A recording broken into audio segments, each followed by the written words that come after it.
Where did the band name come from? It's actually the band. Yeah. Okay. Yeah, so they have a tune called the Unfaithful Servant, and Dylan, our singer and primary songwriter in the band, he's a huge band fan. Okay. Yeah, all this happened before I joined. The band's about 8 years old. I've been in the band for about 2 years. Okay. So that's where it all came from. Yeah. What's up, everybody? Welcome to episode 145 of the Bass Shed podcast. My name is Ryan Roberts.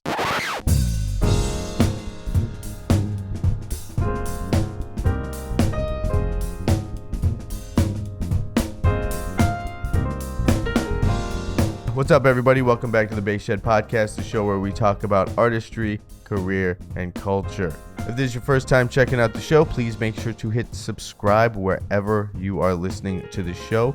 If you're watching it on YouTube, make sure to give it a thumbs up and hit the little bell to get notifications about new episodes and new content. On the episode is Mark Johnson. Mark Johnson is the bassist for the Unfaithful Servants, Canadian newgrass and Americana band with deep roots in bluegrass, old-time, country, and jazz. Mark is based in Victoria, British Columbia, and has over 35 years of professional experience as a working bassist touring theaters and festivals across Canada and increasingly throughout the United States. In this episode, we're going to dig into Mark's approach to serving the song, developing feel and time across genres, and what it takes to build a long, grounded career on the bass. We'll also take a deep dive into the Unfaithful Servants' new album titled Fallen Angel, talking about the arrangements, the musicianship, and how the band balances tradition and sophistication. This was a fantastic conversation with Mark, but first, there's a couple other things I want to tell you about. Lemur Music. This episode of the podcast is supported by Lemur Music. Everything you need for the double bass, whether you're a student, educator, or a working professional. They've been supporting the bass community for decades and understand the instrument inside and out. So for the double basses out there, if you want gear and accessories from folks you can trust, stop by lemurmusic.com. Use the promo code TheBassShed, all one word, for 10% off. Bass players, if you want to take a deep dive into some iconic bass lines, check out the transcription book, Jerry Jamont, 15 Timeless Bass Lines.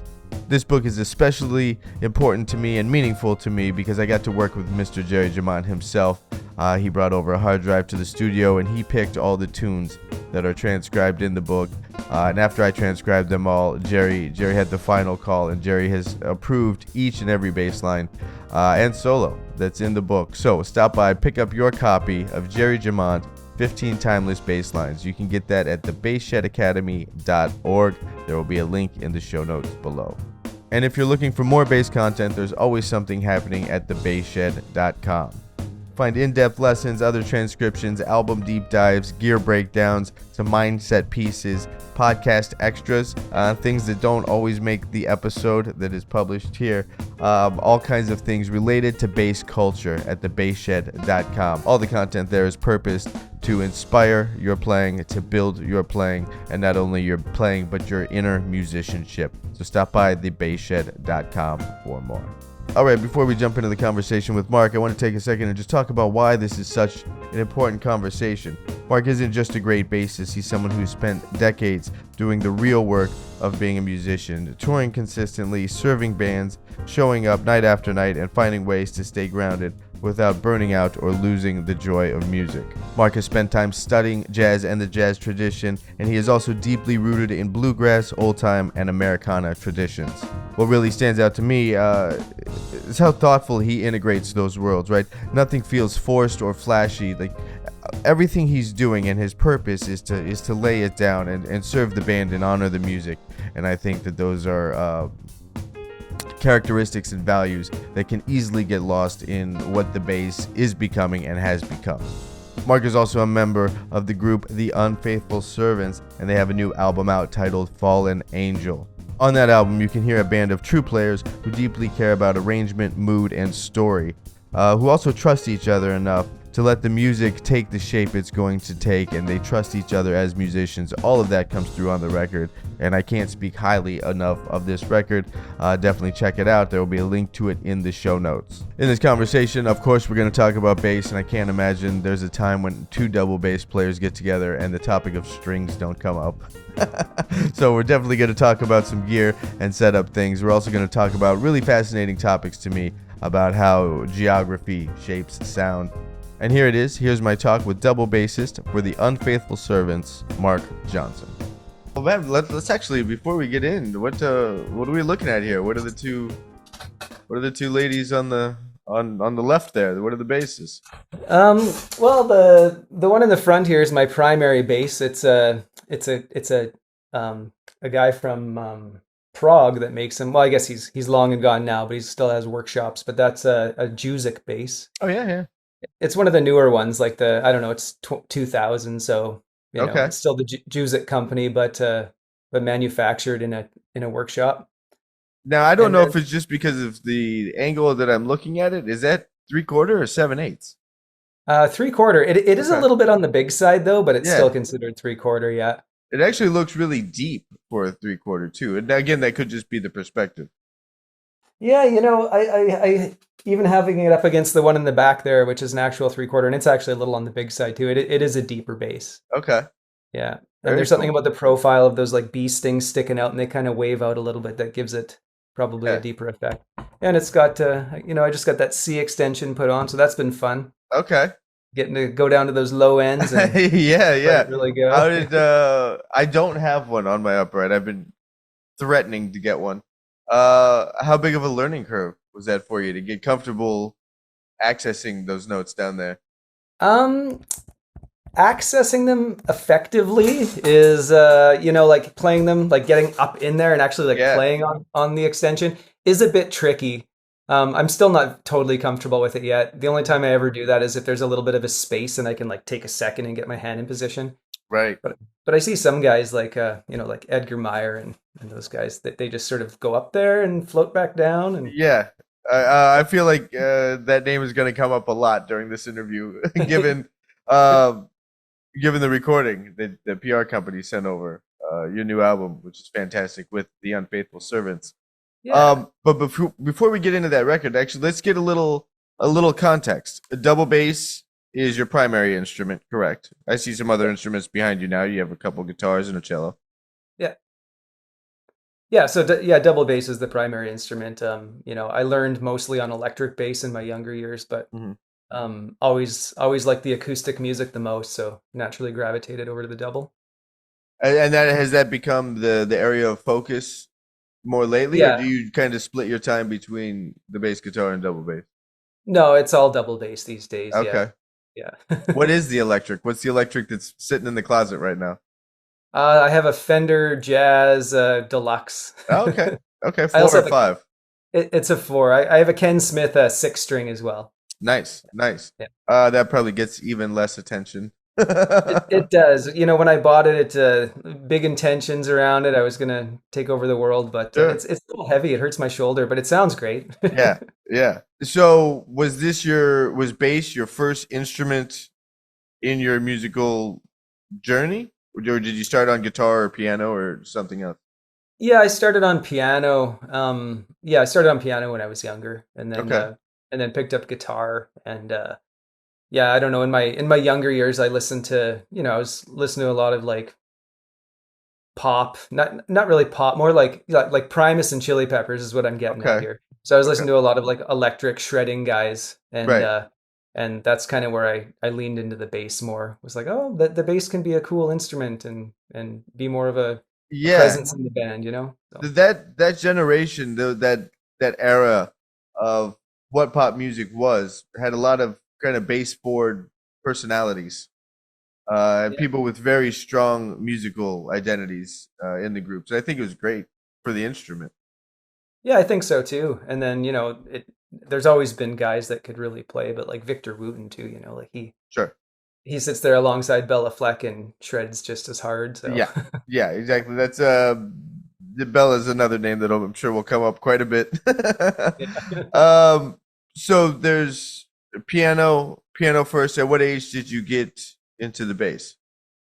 I would, I can't remember exactly, but somewhere in my between 15 and 17, Okay. somewhere in that area. Yeah, yeah, All right, and then yeah, was that just trying to duplicate the pop music you were hearing, learning Primus tunes and checking out Red Hot Chili yeah, Peppers bass lines? yeah. I wanted to slap. I wanted to do that stuff, and Yeah. then Marcus Miller and all that. So I just wanted to like slap it. So that's kind of what I started doing, and then soon realized that when I'd show up at jam sessions, no one was very happy with me. Hey, Yeah. check this out. Yeah. Nobody cares. Nobody cares. Yeah, right. Like, oh, you can Yeah. play all that? I don't care. Yeah, can you Um, like lay it down for me? yeah, right, right. Yeah. And then at what age did you get into playing double bass? Or how long after, I guess, would maybe be a better way to frame that question. I got my first double bass when I was probably like 23 when I got my first double bass, so maybe 8 years later, I guess. And then again, like big ambitions around it, but it was way more of a beast than I anticipated when I Yeah. got it. So it collected dust for a long time, and I eventually sold it. And it was actually only about maybe 12 years ago that I got back into it. And then yeah, just I had lots of time. We had just moved. My career hadn't really blossomed, so I had lots of time. So I just spent a lot of time woodshedding it and Sure. getting it down to a place where it's pretty comfortable. And during those years, were you're working as an electric bassist? Yeah, actually during those years I was parenting young children, so Okay. I wasn't doing much music other than just for myself. Hmm. But yeah, no, yeah. So my career, yeah, I went to university in my early 20s and took jazz, and Hmm. that's kind of where I got back into double bass then. But that's when it also collected dust Right, then right. because the electric was much more accessible to me. Sure. And then I had about 10 years of solid like career musician. I was going hard, playing in the scene, gigging all the time, touring, original music, all this and that. And then I had some kids and moved and kind of just like put it aside for a bit and then got Yeah. back into it. Yeah. And what was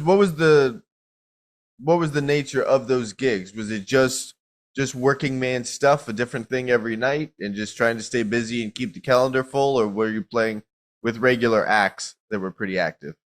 I would say a little bit of both. Okay. Yeah, I had an original group that we were all writing together, and we made a couple albums and had radio play, and we're doing some festival tours and stuff with that. So that was going pretty well. And then yeah, for like side hustles to make money, I was just kind of taking gigs. Right. A lot of it was like jazz based stuff. So Hmm. yeah, playing jazz and maybe some party bands and wedding bands and things like that. Yeah, Okay. Playing jazz yeah, on the electric. yeah. Playing jazz on the electric. Yeah. How do you feel about that now? Oh man, I yeah. It's just it Not doesn't playing. compare. Yeah, exactly. I mean, I hate swinging on electric. I don't want to say hate. That's a strong word, but I definitely do not prefer and would avoid at any cost to play like a standards hit on electric. You know, if it's gonna be Oh more modern or fusion, that's fine, of course. But if you're just like calling standards on electric, that's kind of the worst. yeah, I know. It's like pressing buttons. Like it almost doesn't feel like you can really Yeah, like get into the music and put that love into it when yeah, or get even ready. like just establish a big enough sound or a strong enough sound, or it's like the electric doesn't have the same. I mean, you're not moving as much string. You don't have the whole body, and it's not the same effect. I don't think it's really difficult to lock Yeah, into it's that true. feel. Totally. And there's definitely players out there that do it much better than I did. Yeah, I mean, yeah, there's definitely people out there, that can make it happen. You listen to any of those, like any of that Jocko stuff where he's walking and it's still killing. But Yeah. having have to spend so much time studying walking lines on electric or excuse me, on upright, and then doing a lot of those gigs, it just feels so foreign. Similarly, it feels foreign to play, backbeat things on acoustic. Like that's Yeah. just not the language. It feels so foreign. Yeah, that's totally a good way of putting it. Okay, so you get back into double bass. And then where'd you go? Did you pull out this Amandel? Were you just doing etude books? Were you studying classical technique at all? Were you getting back into jazz transcriptions or the Rufus Reed book, or what kind of things did you pick up? Yeah, the Ray Brown method Hmm. was one of the books I picked up, and that was super duper useful. I mean, I've always been a big Ray Brown and Oscar Peterson trio fan, Sure. so that sound is the bass sound that I was trying to emulate, and so spent a bunch of time working that stuff. But like roots and blues and old country was what I grew up on. So I always leaned into that. And even when I was going to music school, all these other students, they were just shredding around me, and I always found the most comfort just playing like a two feel, like Hmm. like on beat 1 and 3. Right. And I just sort of shined there when it came time to walk. Everything was fine there too, but as soon as I locked into that two feel, everyone was like, "That sounds so good, man." Okay. So like I don't know, it just sort of that sort of thing comes more naturally to me. So I got back into that and just started hitting up the local bluegrass jams and meeting people, and then um, playing around with that, and then kind of wanted to play more on the bass. Like I don't know, like I started off listening to Claypool and all those guys, and wanted to be a little more forefront about it. And Mhm. so I got this book over here called The Fiddler's Fake Book, Okay. and just started learning the fiddle tunes on the bass, Nice. and going with it that way. Yeah. Nice. Is there a big bluegrass scene? No, you're in British Columbia. Columbia. I'm not sure if that's come up yet or not. Yes. I know you're there, but for the listeners, you're Yeah. in British Columbia. Yeah. Is there a thriving bluegrass scene? Because when I think of bluegrass, I don't think of British Columbia. It's definitely nothing like Nashville, Sure, sure. like it's nothing like that. There's definitely a scene though. The younger people are starting to get back into it again, which is really cool. Hmm. I think the Billy Strings movement's helping kind of push it to the forefront. But it's different. I call it Northwest Coast bluegrass because Okay. when you compare it, the sounds that people are making here to the sounds that are coming out of Nashville, it's very different. Hmm. But it's happening. The weekly jams. There's 100 or more people there, and that's just the Wow. organized one. And yeah, there's events and gigs going on. Lots of bands popping up and Okay. making it go. Yeah. Okay. Have you ventured to those places? Have you been to Nashville or down in the South? You know what the Americans call the Bible Belt. Yeah, yeah. Have you been there, and how does that feel different from how it happens up in British Columbia? Oh man, like yeah, we went down the servants went down there for IBMA last year, and yeah, we got our heads blown off. It was just you know just it was Trey Hensley actually that made me realize what's going on, and Trey he's just Hensley. I'm not playing. hip. Who's Trey Hensley? He's a guitar player. Yeah, check him Okay. out. He can play so fast, but it's accurate, articulate, melodic, and just beautiful. And it just blows your head off. So Okay. I just was watching his set and I was like, holy smokes. And then that kind of locked me on that this is how guys are playing. And then everything else I saw was just equally as good. Okay. These guys live and breathe this stuff, Right. and they practice it. There's a whole language, starts, stops, the way that fills are put in, like it's this whole language. Whereas here it's a little more free flowing. It's got a lot of folk influence up here, so it's Hmm. a little more free flowing. There's slower tempos. Yeah, Now, in general, I think that it's as an American, my Canadian friends, people, or yeah, I mean they're friends, people I work with and stuff that are Canadian. There is just a more laid back nature to them in general. I've never been to Canada, but all my Canadian friends, it's very relaxed. And so, do you think it's just the geography and the influence of the geography that is the difference in that sound? yeah. It could be. There's a lot more space between people too, right? Like Mm-hmm. all these communities take a while to get to. There's most likely less population in these smaller communities. So there's a real laid back feel to it. Yeah, I don't know exactly what the source of that laid backness is, but I see it too, Mm-hmm. a little less competitive, maybe. Sure. And that's actually a good point. I mean, I do think that proximity to, if you have more personal space in your daily life, that's going to just change the temperament, or at least influence the temperament, to Yeah, be more relaxed and not so disgruntled or on edge or anxiety or whatever the yeah, word would be. yeah. Because you just have everything can breathe at a different pace. Yeah, totally. I mean, but when we were down in Nashville and Chattanooga actually is where the event was. When we were down in Tennessee last year, all the musicians I talked to were all super laid back guys too, Hmm. though. So and they're just shredding. I just think it's the standard when you're surrounded when you're in the heart of the scene. It's like New York and jazz. When you're in the heart of the scene, you gotta have that edge. You gotta be on top, and if you're not on top, you're not gonna get noticed. Right. Whereas like over here in Victoria, what's top notch here wouldn't even get noticed over there, really. Hmm. Yeah, I mean but that doesn't, just because I think things are unacknowledged doesn't mean that they're not worthy of acknowledgement. I think that Oh, too many people fall into that trap, and I'm not saying you are, just as something in general that if it is under acknowledged, it doesn't mean that it's worse than or lacking in any, no, no, I way. definitely didn't No, mean yeah, that either. But it's just like in Nashville, they're all kind of building this tower of awesomeness, and sure, they're focused on the same things, and they're just sort of growing this traditional sound. Whereas, I mean, like you take like Colorado bluegrass, which is huge and has just as big of a place. right, It's different. It's different than Nashville bluegrass. right. Yeah, no, I've spoken to some guys who are bluegrass players in Colorado. We've talked about that, and like I mentioned, I'm in LA, and so there's kind of what you're talking about in relation to Nashville is the building this tower. Like I see it happening here too, and everybody's just kind of gunning for the big tour or whatever it is. It's okay. Yeah. It also seems just very, I don't know what the word is, self-absorbed or insulated, or it's just its own little toxic world sometimes. And I don't think music can breathe the same way.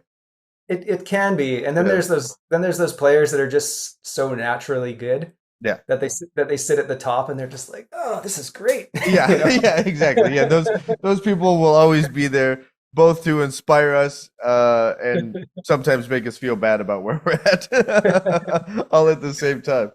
Totally. Um, so how long have you been playing with the Unfaithful Servants? And I'm always captivated. This comes up a lot when I talk to folks that are in a regular project. Um, where did the band name come from? It's actually the band. Yeah. Okay, Yeah, so they have a tune called The Unfaithful Servant, and Dylan, our singer and primary songwriter in the band, he's a huge band fan. okay, Yeah, all this happened before I joined. The band's about 8 years old. I've been in the band for about 2 years. okay. So that's where it all came from. Yeah. Did you directly replace someone, or were they without for a little while and were trying to figure out what they're going to do with the bass chair? How did you get involved with the group? Yeah, I guess like a brief little history on the bass position in the group is they started with someone, and I don't think that person was fully committed. And then Mm, they finally had someone that was committed, but then COVID happened, and sure. and everything sort of fell apart.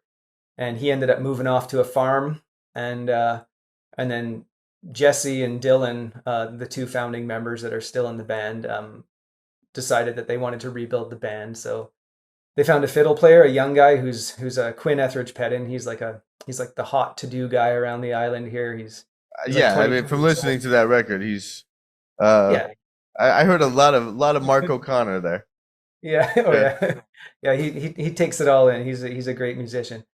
And then so they were looking for a permanent bass player. They were hiring a couple guys back and forth, and it was going really well. Both good players and keeping the band afloat, but they're just having a hard time making the moves they wanted to without a committed full time band. hmm, And so I was playing with this other bluegrass band and the Hoss Mountain String Band, and yeah, they just called me up and said, "Hey, we're looking for a player. You want to try out?" And I was like, "Oh yeah, totally," because I've heard of Jesse Cobb. Jesse's got he's from Nashville and he played with all the big guys. He's like deeply embedded in the scene down there. So hmm. I was hoping one day he'd call me up and ask me to play. And so Nice. finally got the call and was like, "Holy smokes, here we go." Yeah, And then I took a listen to the songs to learn, and it was much more complicated than the bluegrass I was used to playing. So I, yeah. I I noticed. Uh, I noticed that from the record, like the arrangements are very thought out and very meticulous. Like it's not just calling tunes. Like Those are very specific arrangements and very, very interesting arrangements. I really like that. Yeah, there's definitely a high quality aspect to the music that's Hmm. expected in the band, and I like that too. I've always been that way. I was kind of looking for my team, my guys that Yeah. would be willing to kind of work that way. So we all pretty much hit it off. I learned the repertoire as best I could. Showed up at the first rehearsal and played all the hard stuff down, and they were just like, "All right, here we go." Yeah. If you want the gig, you got it. How much time did you get to prep? Oh, a couple weeks. Okay. Yeah. I spent a lot of time Good. prepping it. I wanted to show up and make an impression. Don't tell them that, because according to them, I just showed up and crushed it, right? No, yeah, yeah. You just heard it for the first time on the car ride over there. It's Yeah. like, what key is this in again? Yeah. I think that's cool, and I do think that um, I'm always inspired when people put that much time and effort into learning the material, because I feel like a lot of times musicians will learn, a lot of technique and a lot of musicality, and they just have this toolbox full of stuff. But then when it comes time to learn the specific material, they don't they don't practice that with the same diligence. So I always Yeah. think it's very cool when when you're going out on an audition or a tryout or anything, when people put that much dedication into learning this batch of material and learning this book, because that's you could do all the other stuff, but it doesn't matter if you're not on the gig. Yeah, Right. totally. Yeah. And in a band like that, you got to be doing the right job, supporting the guys in the right way, or it just it can't have that loose feel to it. It's got to be Right. pretty tight. Yeah. Yeah. What are some things that you've learned from being a band member that have you've absorbed into your playing and that have helped you to grow as a musician? Um, yeah, like being around Jesse's pretty cool. He as a mandolin player, he listens really well to all the instruments in the band, and everything he's ever done. He just listens well, and he just sort of knows. He knows a lot. He's a wealth of knowledge, and yeah. So, for instance, we were just talking one day about how to the song that was at like 110 BPM felt slow, Hmm. but it was the same tempo that we've always played it at, and so Yeah. he just sort of he was like, "Man, if you just cut your decay off by like so much of a beat, it's going to make it feel faster, Hmm. right?" And so I took a listen to some traditional bluegrass guys like Mike Bubb and Barry Bales, and just sort of like analyzed what they were doing on certain tunes, and that was totally the key. It's just like hit it hard, give it a good tone, Yeah. but take it away quickly, and then all of a sudden like the bounce really starts to happen, and it gives it this feeling of speed and intensity, even though the tempo is still the same. Yeah. Whereas if you hold the note a little bit longer, it kind of gives it a little more It of a feels too drag. heavy. Yeah. It feels too heavy, yeah. So yeah, just little things like that, and that's all stuff that I was aware of, right? Hmm. But just having I don't know, just the way he explains things, and it just makes lots of sense. Cool. And he's always got good examples of things to listen to. That's one of my favorite parts about bluegrass playing is the attention to nuance that goes into uh really really doing the job in that style. And now what you guys are doing with the Unfaithful Servants is considered more of a newgrass thing that we'll talk about in a second. But just because your left hand isn't playing all the notes all the time, I think there's so much attention put into things just like that, like beat length, attack, the how necessary it is to be ridiculously consistent, Yeah, and build the rhythm section across four different instruments. Like the four different instruments are creating a drum set, that it's and all of that I think is beautiful, and all the nuance that goes into that thing. It's a very tall order, even though it yeah, doesn't seem flashy or anything. You yeah, have to be so strong of a musician to deliver that with the consistency it needs. yeah. Exactly. I think that's actually that point there is probably one of the bigger things I've learned in the band too. Mhm. Just having a four-piece band that has to spread the job out over the drum set like that Right. is yeah, exactly. And when you listen to a solid drummer that's just like playing it straight through a tune, like the attention to detail to keep that consistent is Yeah, what makes the song awesome, that's right? right. That's right. All right, so the Unfaithful Servants have a new record that just came out called Fallen Angel. It came out in October. Yeah. It's 11 tracks. Obviously, you know all this, but this is for the listeners that may not have been aware. It's 11 tracks. First and foremost, and this is, like I mentioned, this is what would be considered a newgrass genre. It's very musician forward bluegrass music. That's how I would kind of explain newgrass. I mean, years ago when I was young, I got into Bela Fleck's, the group he was in called Newgrass Revival. I have all those records with Edgar and like Sam Bush and Jerry Douglas. Like I love those records. Mhm. And I like the newgrass thing a lot.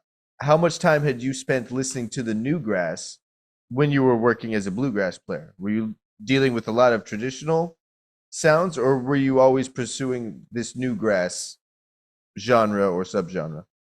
Yeah, like Newgrass is what I've listened to Okay. the most. It's what I still listen to the most all the time, and playing a lot of bluegrass, but listening to a lot of newgrass. And the Servants is my outlet for newgrass. Yeah. But yeah, it's the best. It's musician exactly. It inspires the musicians to want to Yeah. take things to a new level. Yeah, exactly. Like there's it's intellectual for the musician, and it's something that they can, but it's also incredibly accessible. That's how I felt about listening to the record. What is the writing process for this record? Because I loved, before we get into some more specific things, and I do want to talk to you about your bass setups and how you approach. Actually, let's start there. How do you approach the setup on your bass to get the sound you need for this Uh, style of music? Yeah, so I don't know if you can see there. I got the Spyra cores on Hmm. there. That's a pretty traditional string setup for bluegrass. A lot of the guys will have the D and the G will use a gut just for the Okay. a more deadened tone. But I Almost kind of like similar to a jazz player, like Spyro's on ENA. And are you using the heavy gauge? I have the heavy gauge on the E, Yeah. and then I'm using sorry medium gauge on the E, and then light actually on the others. Okay. I Yeah, actually play and it the other way around. I okay, love the yeah, I love the light E because like yeah, it growls. I love the growl of that gauge on my upright. And then the other ones, I have yeah. another Spyro core, and then I think two, I don't know what's on there now. Eva Perazzi's or Obligatos on D and G. Yeah. I'm actually gonna. I'm thinking of going towards that angle too. Mainly for the arco work, Yeah. and that's actually why I have the lights on there right now too. Is I just have an easier time getting the bow to go. Like when you get up into the thumb register, Hmm. I just getting the bow to sound nice is Right. tricky on Spyros. Yeah. Um, Yeah, they're so kind of I got the inherently lighter gauge. scratchy. Yeah, inherently Yeah. scratchy. So yeah, I'm thinking of going to. I don't know. I was gonna try those Eva Perazzi perpetuals on the D and the G and see how those go. Yeah, I haven't played the perpetuals yet. I was playing Evas for a little while, and I liked them because it was a good string. It was a good string to double on, and so I can do all the classical practicing with the bow, but like not be inside my own head, because if it's too scratchy because of the string, then I think it's me and I'm doing something wrong. Yeah. That'll send me on a month of trying to figure something out, and it's just not the right string. Yeah, Um, no, totally. I'm actually in a conversation with a few other bass players right now. Like yeah. Paul Coward of the Punch Brothers. Okay. He's trying to get me. He's trying to help me out to get the right string set up too. Because he's been through it. Evas are nice, and I really like the obligatos. And the obligatos like have a little less roll in the left hand. Okay. Um, yeah, I really like those. Do you find that they have the right tone for like walking and pumping the bluegrass together? I do. Now, uh, I don't I don't necessarily have like the when I get into jazz playing, like that's my main deal. Is I don't have the super high action with the guts, and I'm like some kind of purist. That's not me. But yeah, I can get the sound out of it, and I primarily want clarity. I Yeah. really want I want the notes to cut so that one, I can check in on any tuning issues I need to adjust. Yeah. Um, and also I want to be heard, not just felt. So I want something with some boom, but I also really want the clarity. And so Yeah. I can find that with these strings. Yeah, okay, that's good to know. Yeah, I've talked to other bass players that use the obligatos as well. Hmm. They're pretty happy with it. I was just wondering, like when you're transitioning from the spiros to the obligatos in a line, are you noticing any major tone changes or is No, not too much. I mean, the Spyro, it sticks out, especially when it's new and it's fresh and it's like right out of the gate and you get that growl that's amazing. But as it stretches and ages, it kind of that wears off, and across the bass they blend more. yeah. But you're not getting the same kind of fundamental from the string, so there's that trade-off. Okay. Well, that's good to Yeah, know. yeah, but I mean, this is man, this is the ongoing double bassist conversation, right? Like, what are the strings, and like talking through every permutation Oh. possible. It's a never-ending journey. That right there. It is. Yeah, we could talk about this forever. Yeah. We'll be back right after this.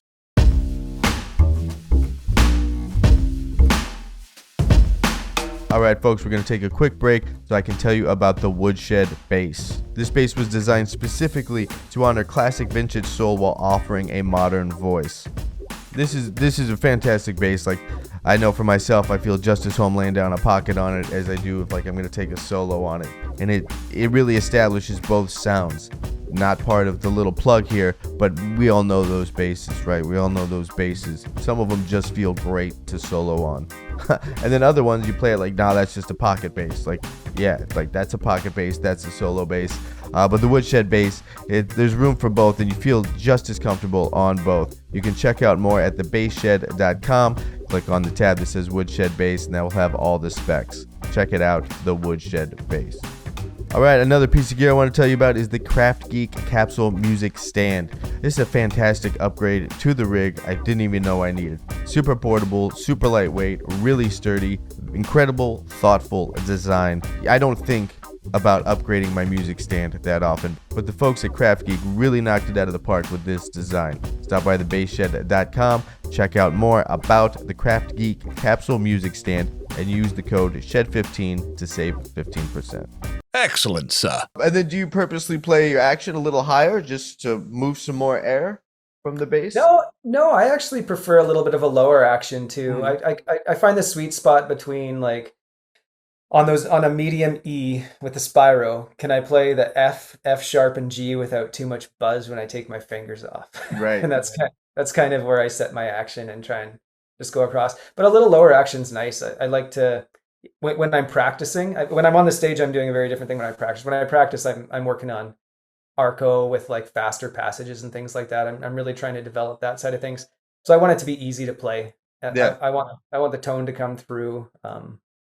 Yeah, I don't want to get hung up. I want my hands to last. Right. Yeah, you don't want to overwork. What kind of things are you practicing arco wise? Are you working on excerpts? Are you working on concertos or etude books? Fiddle tunes. Yeah, but just that's it. Like exclusively is the fiddle tunes, huh? That's what I'm into right now. That's great, man. Because it seems like there's a ton of string crossing stuff that would need to be really worked out with the fiddle. I mean, obviously on the fiddle everything's a lot tighter. Yeah. My education has never really been in classical. I did take lessons for a bit, and it was nice. What was it was Thomas B. Gale was the method that the teacher was pushing me into. Oh wow, I didn't even know that one. And I learned how to play some of the Bach the Bach suites and stuff like that. So I've got a little bit of classical under my hands, but sure. But the fiddle tunes is what's driving me right now. I really like the pulse and the shuffles and the double stops. Yeah. And just like trying to keep that all included in there and doing it on the bass. Like that's one of my favorite sounds is like when Edgar and Paul Court play fiddle tunes on the bass and they're just driving that rhythm. It sounds so cool. So I'm just trying to develop that. That's killer, man. Yeah. So to the record, this is your first record that you've done with them, correct? That's correct. Yeah. And were you involved with putting these together, these tunes, or the writing process at all, or did they already have these together when you had joined the band? A little bit of both, I'd say. Some of them were together. We've worked out a lot of things, even stuff that I guess they thought was together has changed since I've been in the band. Okay.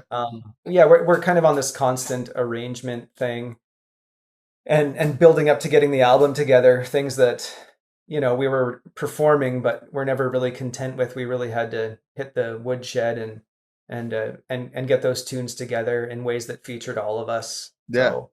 So yeah, we spend a lot of time working this stuff out and getting our arrangements down, and we did that beforehand.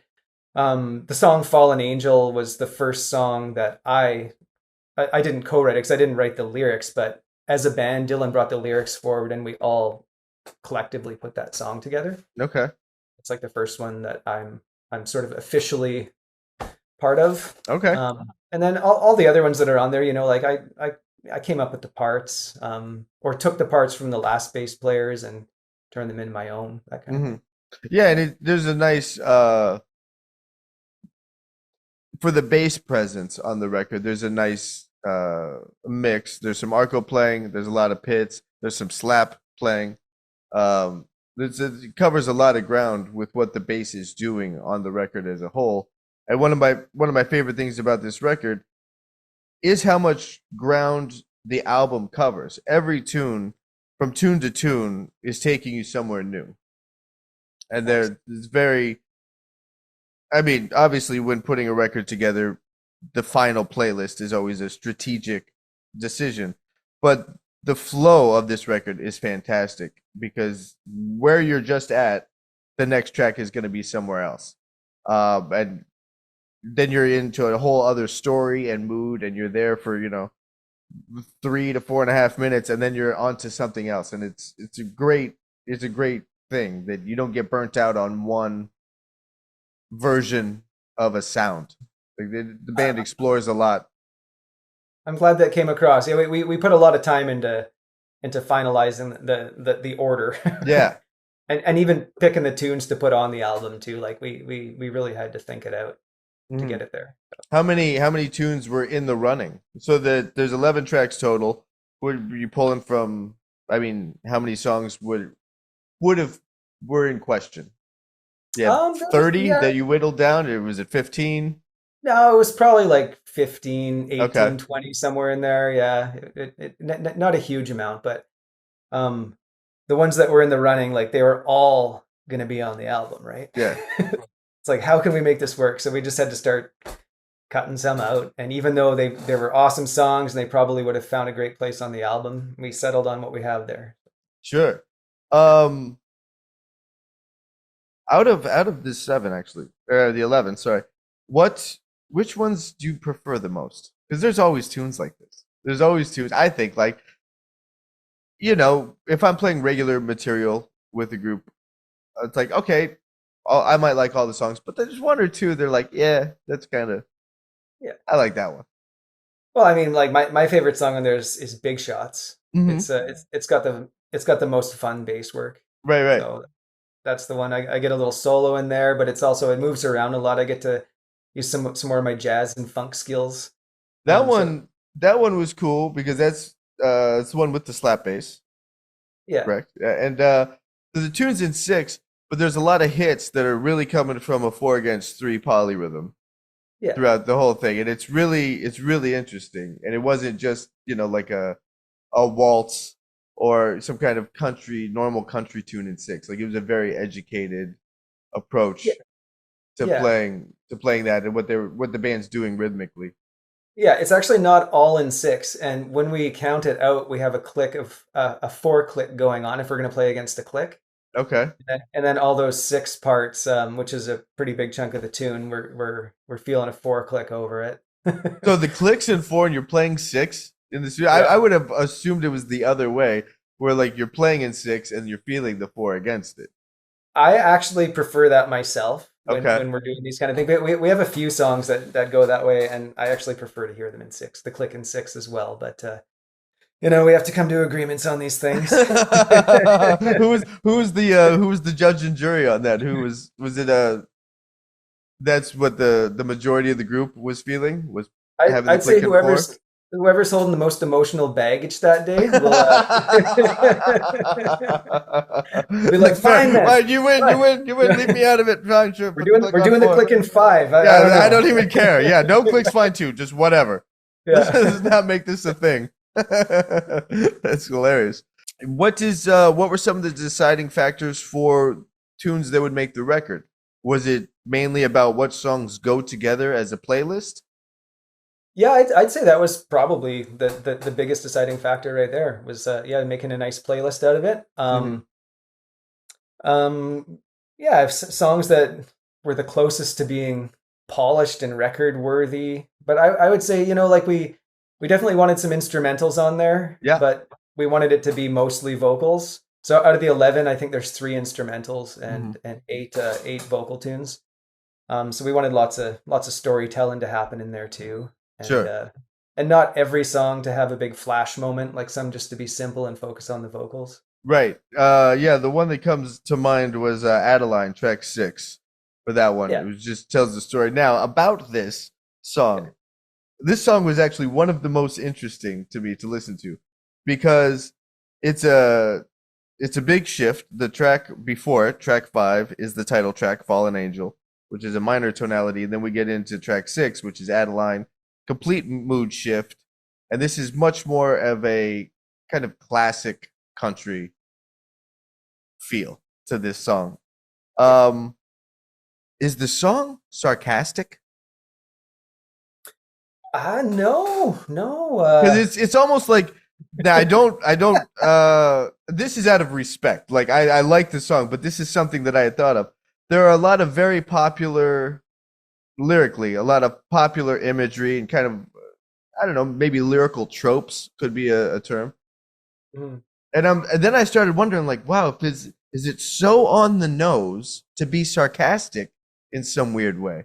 Like it's so that thing that it's Yeah. satire. That's what I started to think about listening to that song. Um, Yeah, like I can talk to Dylan about it yeah, and yeah. see I if he mean, can. I think Yeah. it's a great tune, and it speaks that language so fluently. You know, Hmm. even the name Adeline and the whole thing, and uh, it's a very specific song that speaks the language of the mood so Yeah. well that it was like so well spoken. That's when I started to think like, huh, is there a reason it's so on the nose? You know, is this kind of like some self-aware element to it? It Yeah. got me thinking about it. Whether it did or not, the fact that it got me to even think along those lines, I think, is the mark of a great tune. It got me not only listening to the story of the song, but it got me uh, checking out some other places mentally about it all. Oh, nice. Well, Yeah. I'm glad I got you there. Yeah. No, I don't think there was much satire thought out in that one. It's just the story and the song and Yeah. vibe. It's all just that. Yeah. After Adeline, track 7, The River. This tune, again, drastic departure. So we have this a mood shift, and it's a little bit more traditional in tone. Then we get into The River, which has all these kind of sections to it. It goes a lot of places. It It starts off does. kind of really open and reflective, and then it gets into this groove, and then it goes into a double time feel. Like that tune in and of itself is a multi-tiered journey. Yeah. Yeah, out of all the songs that are on there, that one was one of the ones that we weren't sure if it was going to make the Oh, cut. But really? well, yeah, and it's for that reason. It goes all over the place a bit. Hmm. I mean, but that's part of what we kept it there for too. Yeah, Dylan had this idea with the lyrics, and but he didn't really have a song established yet. And then Quinn was kind of shredding out this fiddle tune, and all of a sudden, this like, oh, can we match this all up? So it was this journey to like fit these lyrics and this fiddle tune into one tune, and so that's kind of how the journey got there. Yeah. And I don't know if that really shows in the performance of it, but yeah, I think all those little sections that kind of got it there were fun to write and fun to be a part of. And Yeah, and it was fun to listen to because it's like right around the time the listener, at least for me, when as the listener, like, okay, we're here. I'm pretty sure I know where this is going. No, it wasn't. And I think part of the brilliance of that tune and what helps showcase that tune on the record is the track before it, Adeline, where you're like, okay, I'm pretty sure I know where this is going. Yep, that's where I thought it was going. And it went there. And then, and that's kind of what I was speaking about a second ago, is it was speaking this language so strong. and it was, I don't want to say predictable, but there was a security in listening to that one. Whereas the river, there's an unpredictability to it, and so that's part of the genius, I think, of putting those two tunes back to back. Was Yeah. there's a safety in track 6, and then there's this like, oh, hang on, where are we going in track 7? Yeah, and you know the river is about emotion too, right? Mm-hmm. It's about kind of digging into yourself and understanding the way you work and your emotions and seeing it and reflecting on it. So that's not always a stable journey, you know. Mm-hmm. No, Takes absolutely. time. You can have a smile on your face, and for no reason other than a thought that goes through your head, you're in a fast-paced fiddle tune that you got to find a way out of. How much do the lyrics affect your bass line construction? Um, yeah, you know, I guess it's the way the lyrics are sung and the way that they're felt when the singing happens that sort of guides me. I definitely feel what's going on within Mm-hmm. the musicians and the emotions that they're putting out within the group. So you know, if Dylan's really leaning into this soulful thing and he's talking about dog food, I might not even notice what he's talking Right, about. right. More of like Yeah. a reaction to the sonics, and less the meaning of the word. Yeah, and Yeah. eventually, as I get more and more familiar with what's going on in the song, that's when the lyrics start meaning something to me. Mm-hmm. What so the record came out, the record Fallen Angel came out in October. What are the plans for 2026 with the group, the Unfaithful Servants, and this record? So 2026, yeah. So we got some pretty exciting things coming up. We're actually going to be going into the studio in a few weeks and start our journey into the next album. Oh wow, already. Yeah, the last album we did in a quick little timeline and budget, and we want to do spend a little more time on this one. So we're going to spread it out over a few months and get some tracks down really well. We got a studio space to use, so that's going to be happening. And then we've got multiple tours happening. You know, a couple weeks here, a couple weeks there. Okay, Two of them bringing us down to the States. great. So far, anyway. I mean, we got our, you know, those Canadian to U.S. work visas are complicated and expensive, so we want to make the most of it. Mm-hmm. And also, it's just such a cool scene down there. One of them is we're going down to Colorado to play at Rocky Grass, and that's like one of the top tier bluegrass festivals. The lineup that's on there is just amazing, and we're just super grateful to be on there. So, What city is that in?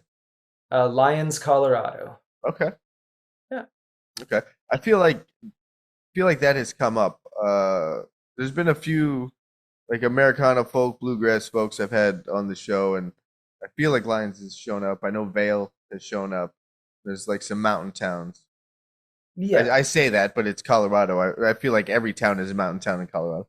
But there's some smaller mountain towns that have really strong scenes and a really strong community over there, and it's a lot. There's a lot going on in Colorado.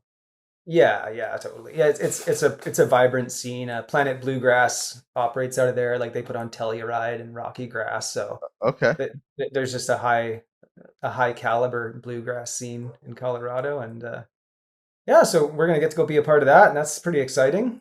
nice. You know, they Yeah, no, actually.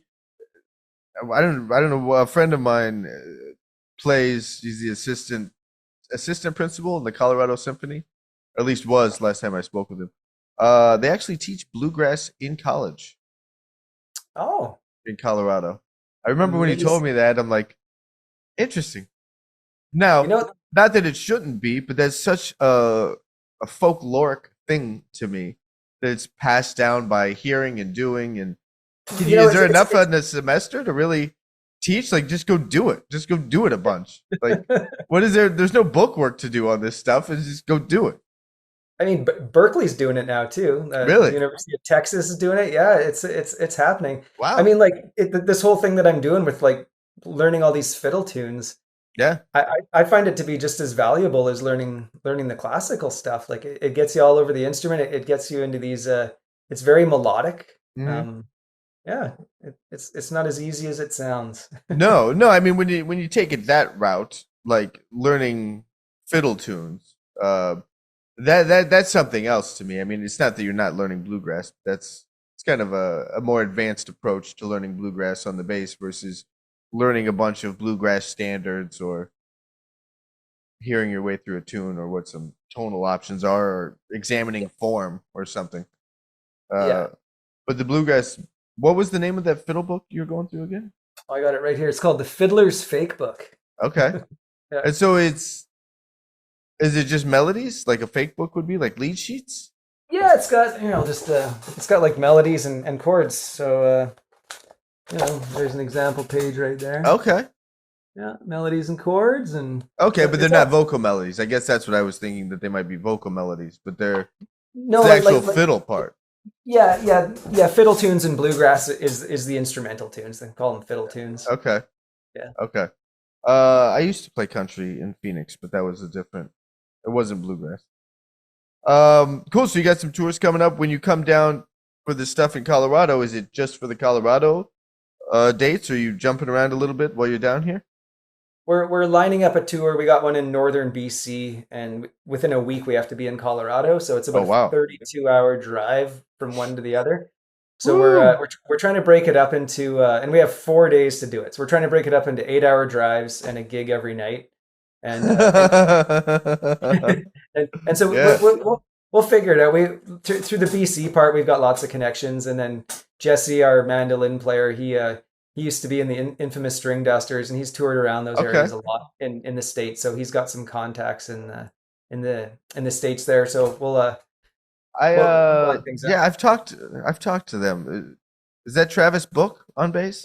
Yeah. Travis has been on. Yeah, nice. Yeah, I remember Travis. Travis is in Vail. Is Travis in Vail? Oh, I don't know well enough, but it sounds about right. I know they spend a lot of time in Colorado.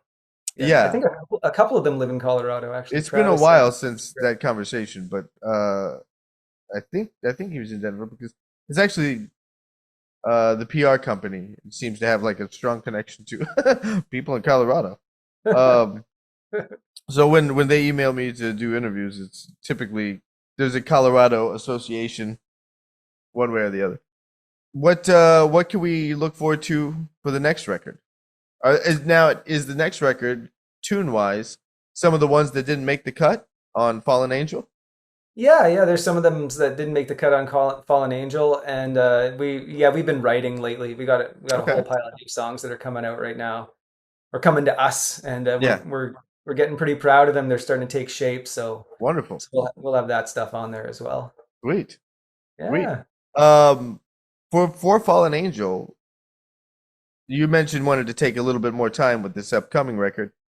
For Fallen Angel, was that everybody in the room? Was that multi-tracked? How was that? What was the recording process for Fallen Angel? Yeah, it was multi-tracked, but it was everyone in the room. Okay. Yeah. But you recorded together. Yeah, we recorded live together. And we'll continue to do it that way.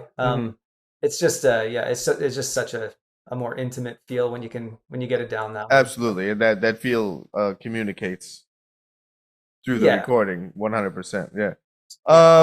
Cool. So Fallen Angel is on all the platforms. Yep. Available for streaming and all that, and the Unfaithful Servants, right? Not the Unfaithful Servants, because I was about to talk about the website. It's just Unfaithful Servants, correct? There's there's the. Okay. The Unfaithful Servants. Yeah. Right. Yeah. We're actually releasing a single today. Oh, really? A single with a video. Yeah. Fallen Angel. So the video's on YouTube. You can check it out on our YouTube channel. And, cool. I will have that in the show notes. Mark, thanks so much for being on, man.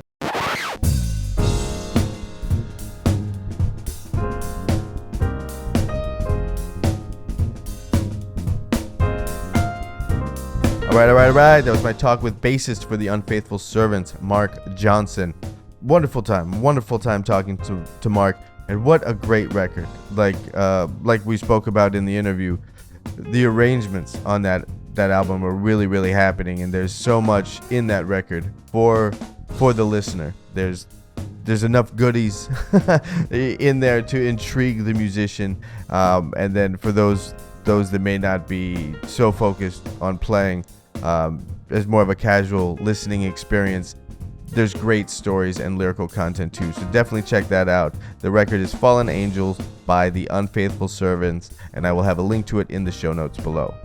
All right, for podcast extras from this episode and others, stop by thebasshed.com, become a member. There's podcast extras, there's transcriptions, there's all kinds of things. There's the Shed Studio, some practice tools that are all in one place, so you don't have to have a little rig set up every time you go to practice. Thebasshed.com, check that out, folks. That's about all I got for this one. Thanks for listening. I'll catch you on the next one in a minute.